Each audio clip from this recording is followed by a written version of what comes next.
सुप्रभात। पहले शब्द में हम लोगों ने अध्ययन किया था जिसमें कि कबीर ने एक आत्मा को मानसरोवर में किस प्रकार हंस के रूप में वह क्रीड़ा करता है और किस प्रकार से ज्ञान की हस्ती पर चढ़ कर के हमें अपने जीवन के मार्ग को तय करने हैं। इस तरह से हमने 1 से लेकर के और 7 तक के साखियों का अध्ययन किया। द्वितीय भाग में हम लोग अध्ययन करेंगे कि किस प्रकार से कबीर ने बाह्य आडंबरों का विरोध किया है और बाह्य आडंबरों को विरोध करते हुए उन्होंने मानव जाति को समझाया है कि हम यदि ईश्वर को अपने अंदर ढूंढें, क्योंकि ईश्वर हमारे अंदर व्याप्त है और यदि हम अब ईश्वर को अपने अंदर ढूंढेंगे तो ईश्वर हमें जल्द ही प्राप्त होगा। दूसरे शब्द में कबीर ज्ञान की आंधी का रूपक का सहारा लेते हैं, यानी ज्ञान की आंधी की तुलना मानव के मस्तिष्क में आए हुए ज्ञान से करते हैं और वो कहते हैं कि जिस प्रकार आंधी चलती है तो तिनका या कण या जितने भी कूड़ा करकट हैं वो सभी बह जाते हैं, यानी कि उस हवा के साथ उड़ जाते हैं। उसी प्रकार से जब हमारे मस्तिष्क में ज्ञान रूपी आंधी चलती है तो हमारे मस्तिष्क से जितने भी कलुषित विचार हैं वो सभी नष्ट हो जाते हैं, यानी कि वो हट जाते हैं। कबीर कहते हैं कि ज्ञान की सहायता से मनुष्य अपनी दुर्बलताओं से मुक्त हो जाता है, यानी मनुष्य के अंदर जो मोह, माया, भ्रम इत्यादि जो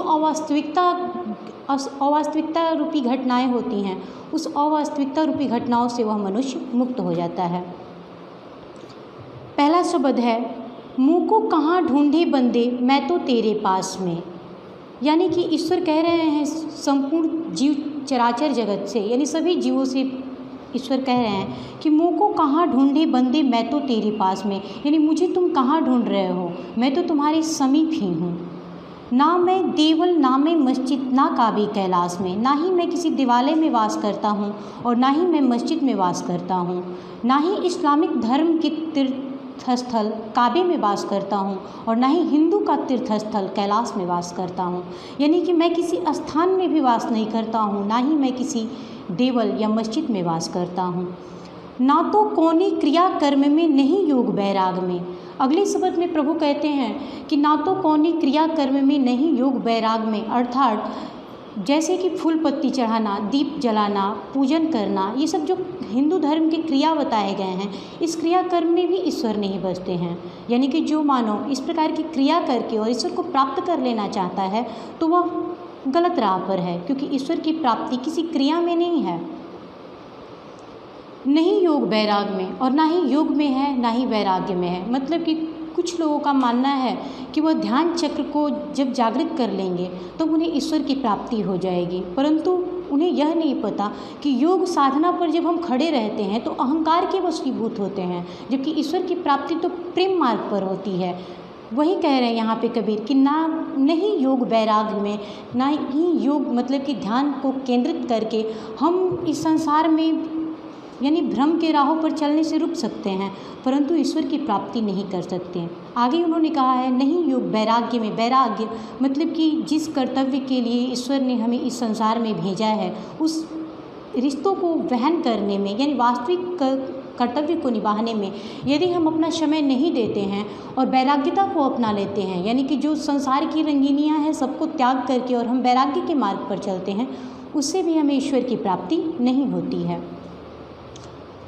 खोजी होए तो तुरते मिला हो पल भर की तलाश में, कह रहे हैं कि यदि जीव हमें खोजता है, यानी जब उसमें व्याकुलता आ जाती है, खोजी होए तो तुरंत मिला हूँ, यानी कि जब उन जीव में व्याकुलता आ जाती है तो मैं तुरंत ही मिल जाता हूँ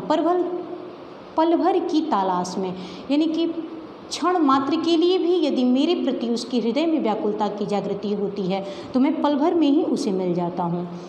कहे कबीर सुनो भाई साधो सब श्वासों के श्वास में, कबीर कहते हैं कि सुनो भाई साधो, यानी कि हे सज्जन लोग सुनिए, ईश्वर वास कहाँ करते हैं, सब श्वासों के श्वास में, यानी कि